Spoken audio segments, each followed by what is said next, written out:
সম্পূর্ণ একটা khadi cotton yellow colour শাড়ির ওপর জবার ফেব্রিক প্রিন্ট করা হয়েছে। তো হ্যালো এভরিওয়ান, আমি দীপর্ণা। চলো তোমাদের সাথে শেয়ার করি আমি এই কাজটা কিভাবে কমপ্লিট করলাম। তো প্রথমে একটা লাইট পার্পেল কালার নিয়ে পুরো গোটা শাড়িটাতে প্রত্যেকটা জবা ফুল এঁকে নিচ্ছি। তো এটা শাড়ি বেসিক ডিপেন্ড করে যে কটা করে ফুল দেওয়া হবে। এবারে যে কাস্টমারের যেমন ডিমান্ড হয়, বেশি হলে বেশি, তো কম হলে কম, যে যেমন ডিমান্ড করে তার ওপর।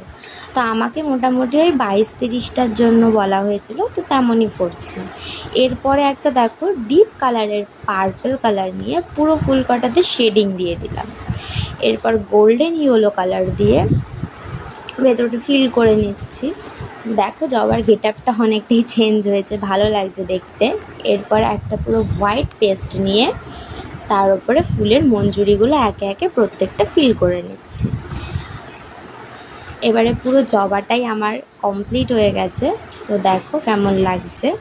আর এই যে প্রত্যেকটা এক একটা কালারের শাড়ির ওপর এক এক রকমের জবা ফুলের কালার হয়, তো যে যেমন ডিমান্ড করে তাকে তেমনই করে দেওয়া হয়।